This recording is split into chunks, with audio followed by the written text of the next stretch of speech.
Hola, hola, hola. Hola, buen día.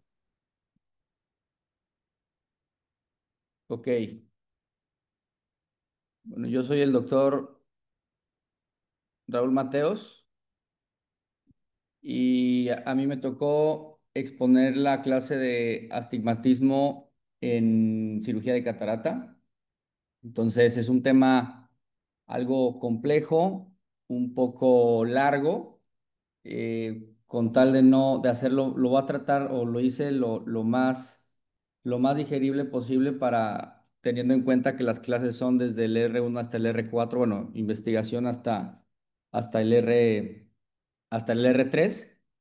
Y bueno, voy a empezar. El jefe de enseñanza es el doctor Guillermo Ábalos Gaxiola. La coordinadora del módulo es la doctora Esmeralda Sharin Guzmán Gómez. Y mi tutora fue la doctora Arisbel, fellow de segmento anterior. Bueno, primero quiero empezar rapidísimo con algunas definiciones básicas sobre el astigmatismo. Como ya sabemos, el astigmatismo quiere decir que es una córnea irregular en el que se provoca un error refractivo que no llega de manera correcta a la retina. En este, característicamente van a haber dos meridianos de diferente potencia que se van a refractar perpendicularmente. Esta definición me la voy a llevar a la explicación de cómo funcionan los lentes intraoculares tóricos. Entonces es muy importante que sepamos que hay dos meridianos que están de manera perpendicular con diferente poder.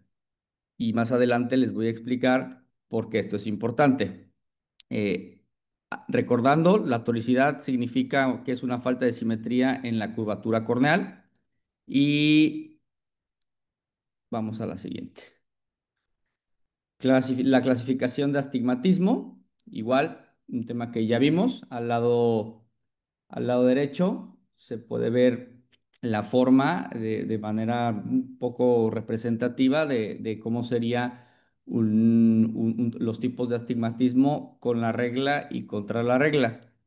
En la clasificación, bueno, tenemos el leve, que es de menos hasta menos 1,4 dioptrías, y ya un astigmatismo significativo cuando es aquel que tenemos arriba de igual o mayor a 2,5 dioptrías.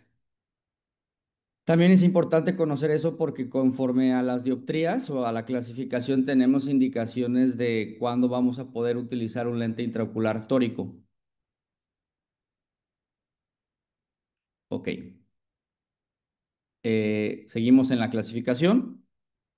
Un astigmatismo regular con la regla, el meridiano más curvo es el eje, está a nivel vertical, que sería de 60 a 120 grados, y contra la regla es el más curvo sería el horizontal. Ahí les puse al lado derecho una imagen que creo que a mí me sirvió mucho para entender cuándo es regular, irregular u oblicuo, ¿no? El doctor Villar, de hecho, tiene unas tarjetitas cuando gradúa lentes y no viene así, o sea, explicado astigmatismo contra la regla, astigmatismo oblicuo, pero vienen los grados así de esa manera y ahí gradúa los lentes. Eso se me hizo muy práctico. Bueno, hay que saber que la mayoría de los astigmatismos son regulares eh, y eso es muy importante, ¿no? Los irregulares serían estos. Cuando los dos meridianos principales no son simétricos y no se encuentran a 90 grados de distancia. Los factores de riesgo para desarrollar un astigmatismo irregular, pues puede ser el terigión, cirugías corneales, una cirugía corneal previa, algún tipo de queratitis, las degeneraciones o las ectasias corneales. En el lado derecho puse una imagen.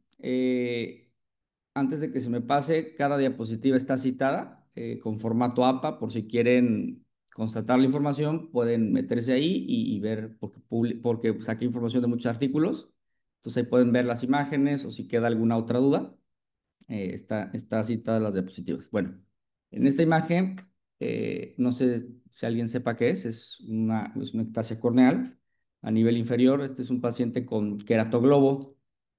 Es importante reconocer los tipos de astigmatismo, principalmente si son regulares e irregulares, porque eso también nos va a marcar una pauta para ver si es candidato o no es candidato a una cirugía de lente intraocular tórico. Hay que recordar también que las ectasias, o bueno, los astigmatismos irregulares siempre son patológicos y no van a corregirse completamente con lentes cilíndricos. Ok, esto es ya, eso era un poquito como para entrar en tema. Eh, ¿Cómo voy a corregir un paciente astigmata en una cirugía cuando ya tiene catarata o sí, cuando tiene catarata? Bueno, hay dos maneras principales. Dentro de estas hay muchos subtipos, por así decirlo, pero lo principal y con lo que quiero que se queden es con estos dos tipos de métodos, ¿no? Los lentes intraoculares tóricos y las queratotomías astigmáticas. Voy a hablar un poco de estos dos. Entonces ya si tengo un paciente con catarata y astigmata, lo primero que debo pensar es, bueno, le voy a quitar la catarata y hay manera de corregirlo. Tengo dos opciones: lentes intraoculares tóricos, que es lo más frecuente, o unas queratotomías astigmáticas. Ok, ¿cómo funcionan los lentes intraoculares? Hay que saber que todos tienen poder esférico y poder cilíndrico y tienen un meridiano de mayor potencia y otro perpendicular de menor potencia. Les hablaba de la definición sobre los meridianos perpendiculares, que uno iba a tener mayor y otro menor potencia, porque lo iba a explicar aquí. Tenemos la córnea, tenemos ahí el meridiano más curvo y el de mayor potencia y el de menor potencia horizontal en la imagen. No sé, no sé si alcanzan a ver mi mouse para, no sé, pero creo que no. Bueno, en el lente intraocular, ahí es una imagen representativa igual, el de un lente intraocular tórico. Está ahí atrasito obviamente, de lo que vendría sustituyendo al cristalino. Tenemos la topografía, la parte más cálida, que es la roja, es el astigmatismo. Y quería asociar la definición por cómo funcionan por esta parte. Básicamente lo que hace un lente intraocular tórico es compensar la potencia de cada eje, ¿sí? Entonces hagan de cuenta que tenemos una cruz donde un meridiano va a tener mayor potencia y el otro menor potencia.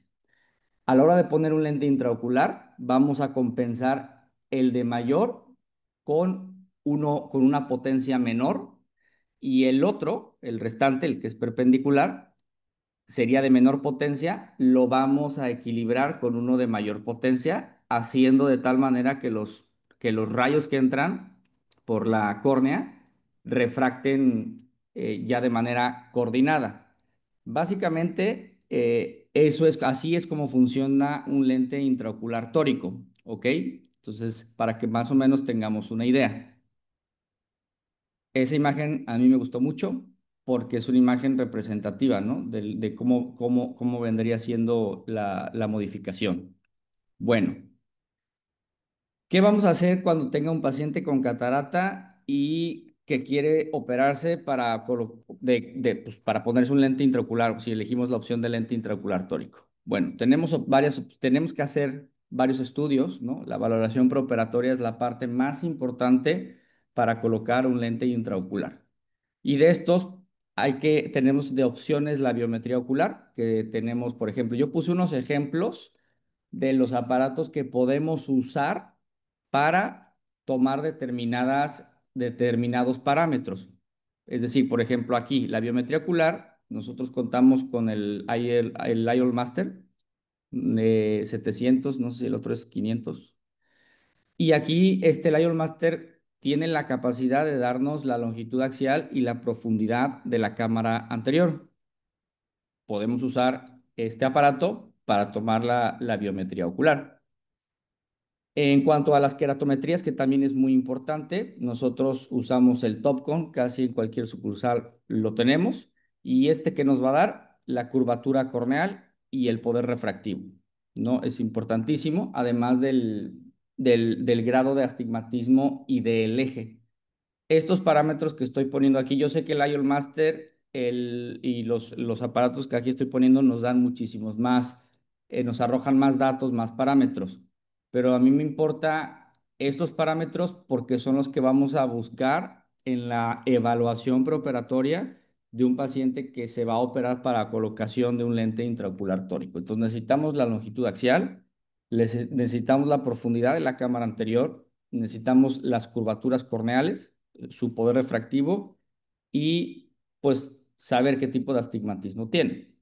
Y el eje, importantísimo el eje, porque ahí es como vamos a colocar el lente intraocular. Tiene que estar orientado con base en el eje que nosotros obtengamos.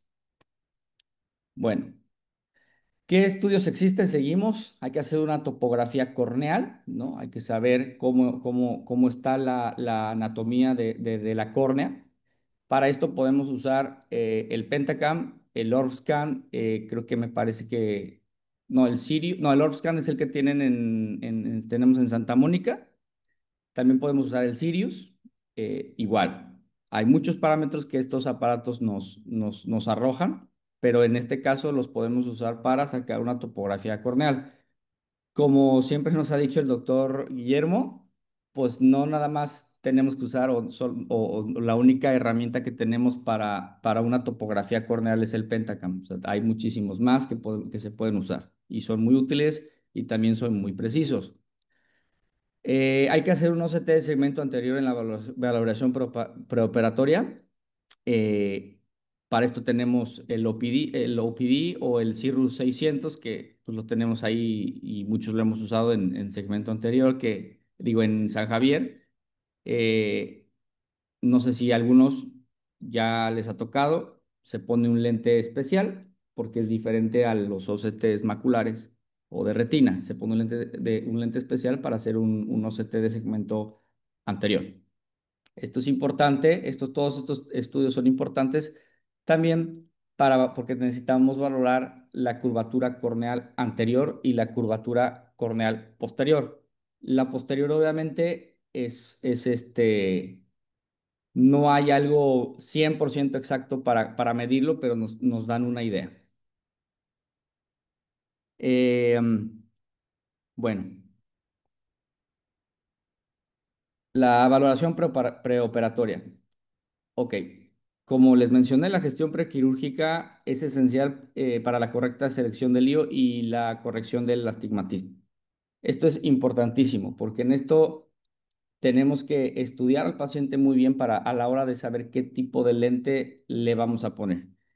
En el interrogatorio, por ejemplo, es muy importante conocer los antecedentes del paciente y hay que incluir si las enfermedades sistémicas o los antecedentes oculares como cirugías refractivas, como ectasias corneales como el queratocono, la degeneración marginal pelúcida o muchas otras, queratitis. Es importante, muy importante saber eso. Dentro del interrogatorio y la comunicación del paciente, también debemos eh, explicarle al paciente los pros y los contras de la colocación de un lente intraocular, porque el éxito muchas veces de colocar un lente intraocular tiene que ver con las expectativas que tenga el paciente, ¿no? La perspectiva de diferentes pacientes, pues obviamente es diferente. Entonces siempre es muy importante hablar lo más claro posible con él, que entienda lo mejor que se pueda, y eso incluso te aumenta las tasas, pues, de éxito.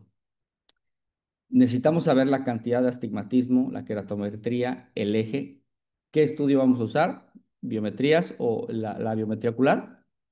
El astigmatismo, hay que preguntarnos, lo primerito, importantísimo, la primera pregunta que nos debemos hacer en un paciente astigmata que se va a operar de catarata es ¿qué tipo de astigmatismo tiene?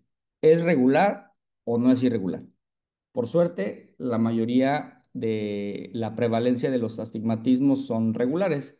Entonces, casi es, bueno, no un hecho, pero por porcentaje, que fuera un astigmatismo regular y tenemos que confirmarlo siempre. No se nos debería pasar. Es la primera pregunta que nos deberíamos hacer, ¿no? O sea, ¿qué tipo de astigmatismo tiene?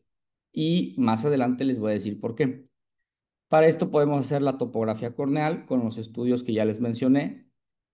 Es muy importante también descartar si es ambliope o tiene anisometropía, porque podemos tener algún error a la hora de, pues ya operado el paciente, darnos cuenta que sería pues un gran error, ¿no? Dentro de la valoración preoperatoria, importante, la dilatación pupilar. Una mal dilatación pupilar es una contraindicación relativa para implantar un lente intraocular tórico. Esta se hace con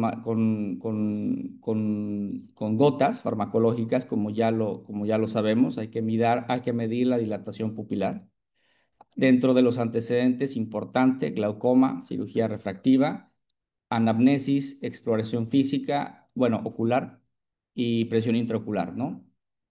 Siempre también un OCT macular. Un OCT hay que valorar la retina porque a la hora de entablar una comunicación efectiva con el paciente, pues tenemos que decirle todo lo que tiene el ojo. A veces los pacientes piensan que nada más tienen una cosa y resulta que tienen muchas, ¿no? Entonces hay que explicarle la cirugía, para qué problema le va a servir. Si tiene tres problemas, no sé, si tiene muchos problemas, pues le tenemos que explicar que esto nada más le va a servir para quitar la catarata y para corregir el astigmatismo. Que de hecho, igual más adelante les voy a decir, les voy a mencionar algunas de las contraindicaciones en dado caso de que nosotros encontráramos algo en la exploración o en los estudios. Por eso es muy importante la valoración preoperatoria. Al final de todo les hice un resumen para que quede como un poquito más claro. Ya que tenemos, ya que sabemos qué tipo de astigmatismo tiene, ya lo que es que es la primera pregunta que nos vamos a hacer, si es un astigmatismo regular, irregular, si ya tenemos clasificado en dioptrías y tenemos el eje del astigmatismo y el paciente resulta ser candidato, bueno, tenemos que hacer un cálculo de un lente intraocular. A diferencia de los lentes que ya se expusieron en clases previas en pacientes no astigmatas, estos van a cambiar en algunos detalles y uno de ellos es cómo hacer el cálculo del lente intraocular. Em, Hay que determinar el poder esférico con los parámetros como la longitud axial, la curvatura, la profundidad de la cámara anterior con los estudios que previamente mencioné. Y hay que determinar el poder cilíndrico. Esto es importantísimo porque, como lo vimos en otras clases, pues en las otras no calculamos poder cilíndrico, ¿sí? O sea, esto lo vamos a hacer en pacientes astigmatas. Para esto, eh, tenemos fórmulas estándar y fórmulas ya hechas por los laboratorios, que obviamente son recopilaciones de las fórmulas que se crearon primero, ¿no? Dependiendo del laboratorio, te dicen que una es mejor que otra, igual que sus propios lentes. Eh, Eso pues es relativo. La cantidad de astigmatismo, hay que tener en cuenta la cantidad de astigmatismo inducido por la incisión corneal y la ubicación donde se va a poner, porque eso también nos va a inducir astigmatismo, las incisiones, ¿sale? Entonces, ya que tengamos eso, ya que tengamos los parámetros, también debemos saber que la cantidad de astigmatismo que podemos inducir con nuestra incisión. Ok, las fórmulas estándar son muchas, pero estas son como las principales: Barrett-Toric, Abulafia-Koch y la de Holaday. La primera, Barrett-Toric, salió de una fórmula que se llama Barrett Universal y que creó muchísimo impacto porque hay estudios. Ahí tengo el artículo por si lo quiere leer. Hay estudios donde se muestra que tiene uno de los mejores márgenes de error, menores márgenes de error. Entonces, se usaron muchos parámetros de la fórmula de Barrett Universal para complementar la de Barrett-Toric. Y las voy a explicar más adelante. Ok, la fórmula de Barrett-Toric es un subtipo, como les dije, de la Barrett Universal. Se utiliza para determinar la potencia y orientación del lío tórico. Pues todas las fórmulas las vamos a necesitar para esto, ¿no? Para determinar la potencia y la orientación, importantísimo. O sea, si se fijan, en las otras clases no hablamos mucho o no es tan precisa la orientación de un lente. Aquí es crucial la colocación del lente porque incluso va a variar en la función del lente los grados que se pueda rotar. Más adelante lo voy a explicar. ¿Qué tan precisa es? Bueno, ahí tengo un artículo abajo citado. Yo leí un artículo del 2022 donde se compararon 981 pacientes y tuvo el error de refracción predictiva más baja esta usada, la de Toric. Es una fórmula de cuarta generación y también se puede utilizar para metropías residuales post cirugía refractiva. No es el tema, solamente saber que esta fórmula no solamente nos sirve para eso. Hay otras fórmulas para tratar a metropías residuales, sí, hay otras mejores, sí, pero esta se puede usar.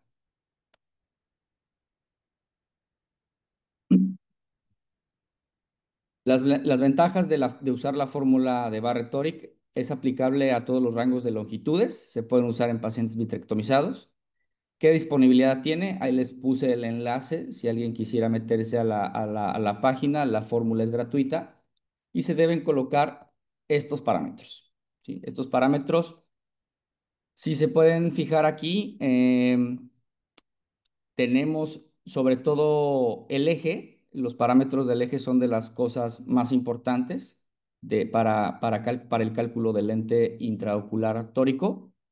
Todos los demás parámetros los utilizamos en las fórmulas convencionales para lentes no tóricos, ¿sí? Entonces tenemos, eh, esta es la fórmula, si le damos este enlace, nos va a salir esta fórmula y vamos a llenar los parámetros obtenidos con los aparatos que ya mencioné previamente, ¿no? Entonces también les puse en las fórmulas básicas la de Abulafia-Koch. Esta fórmula se me hizo interesante. Es una fórmula que se concentró, digamos, tiene la peculiaridad que se concentra. Uy, 5 minutos. Ok, bueno, esta se concentra en valorar la parte posterior de la córnea. Entonces, se agregó la fórmula de Abulafia-Koch a otras porque te bajaba el margen de error por este parámetro solamente de la curvatura corneal posterior. Este es el estudio, tengo abajo citado, por si quieren igual leerlo. Y luego tenemos las fórmulas de los laboratorios, ¿no? Que se hicieron con base en las fórmulas estándar. Si Alcon tiene su propia fórmula para lentes Acrisof, por ejemplo, nos podemos meter a la página y tenemos que llenar todos esos parámetros, ¿sale? Tenemos la de Bausch y tenemos la de Johnson y Johnson's Baby. Bueno, esa es la otra. Johnson y Johnson. Ok, ¿qué disponibilidad? Tenemos líos estándar y las series extendidas. Las series extendidas aquí no nos toca tanto. Vamos a hablar de las estándar, donde tenemos potencias de 1.5 a 6 dioptrías. Ok, lentes monofocales. Tenemos el lente 80 Torbi. ¿Sí? Este es un lente de Zeiss. Puse la explicación a la izquierda y del lado derecho una imagen para que los conozcan. Este es el lente Acrisof de Alcon, ¿sí? Casi todos son de material acrílico hidrofóbico. Este es el de Johnson y Johnson, en vista, de Bausch Lomb. Y luego tenemos los lentes multifocales, ¿no? Este es el de Zeiss, el lente de Acrisof. el BBT de alcohol. La marcación preoperatoria es importantísimo para el paciente. El marcaje antes de cirugía se tiene que hacer en posición de sentado, nunca acostado porque hace ciclo rotación. Eso es importantísimo. Se puede marcar, hay varias maneras, con una aguja de insulina en la parte limbocorneal, limboescleral, perdón, o limbocorneal, o con un plumón, ¿sí? Este de aquí abajo es el anillo de Méndez, es el que se usa a la hora de la cirugía. En este estudio, el porcentaje de pacientes, las ventajas que tuvieron es que tienen menos necesidad de usar lentes aéreos después de la cirugía. Las desventajas es que es la rotación del lente posquirúrgica. Es una de las complicaciones más frecuentes. Aquí ya tenemos una imagen en un paciente, era un caso clínico de un paciente que pues empezó a rotar el lente. Es aquí la imagen. Eh, ¿Cómo sabe la rotación del lío? Lo más frecuente es que no quede en el eje previsto. Pueden ser tres orígenes, prequirúrgicos, intra por las incisiones o post, que es lo que nos compete, la rotación del lío intraocular. Importantísimo esto, por cada grado que el lente gira se pierde 3.3% de su eficacia. Nos aguanta el lente hasta 30 grados de rotación para que sea no funcional, ¿no? Después de 30 grados pierde su efecto. Y el mayor riesgo de rotación es dentro de las primeras 24 horas.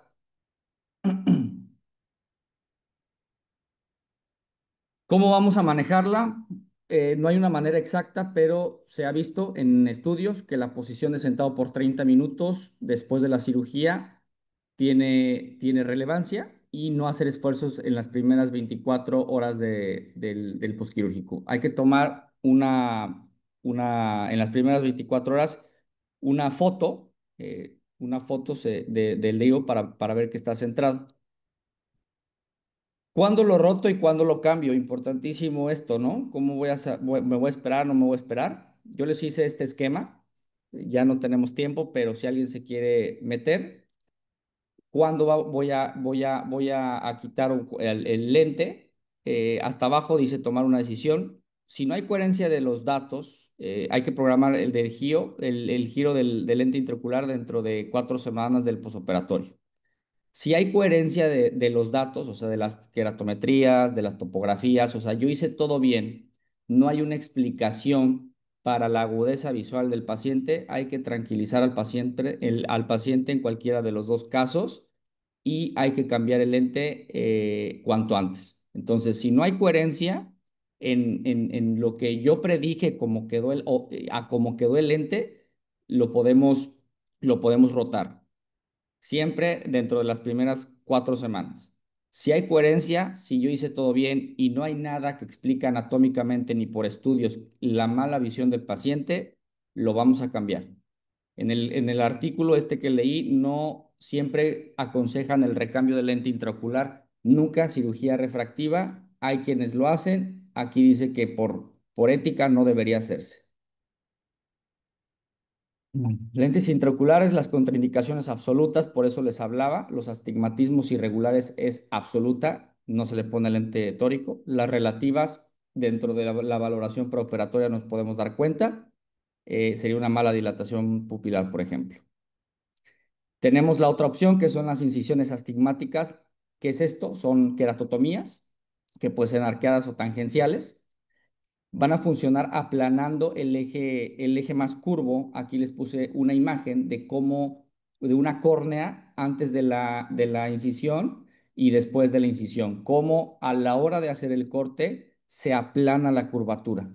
Para esto también hay calculadoras especiales. Ahí les dejé un enlace, por ejemplo, de Johnson Johnson que tiene una para incisiones astigmáticas.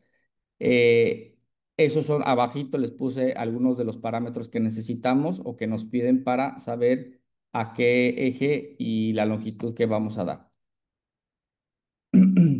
Dentro de esto, ¿cómo se hacen las queratotomías? Pues con bisturí punta de diamante es anecdótico, hay quienes lo siguen haciendo. El proceso aquí es manual, ¿sí? Se baja de golpe muchísimas dioptrías, pero hay más riesgos de infección o de perforación.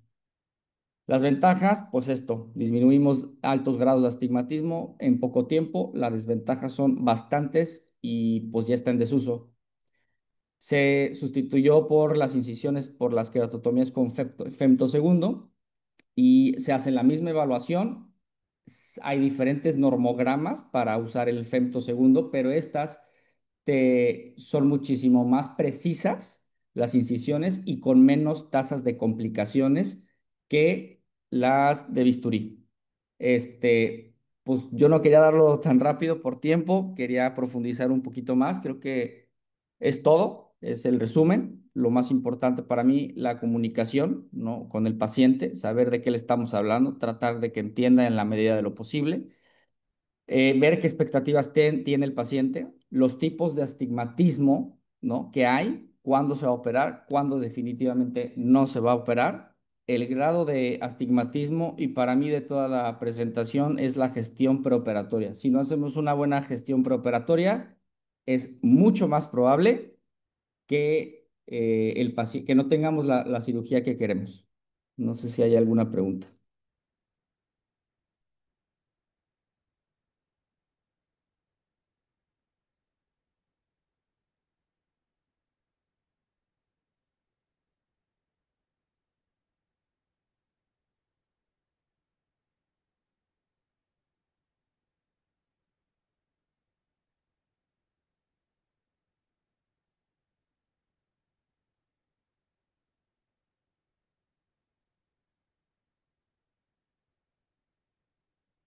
Buena clase. Gracias, doctor Fernando Herrera. Saludos hasta Manzanillo. Un saludo.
Vámonos.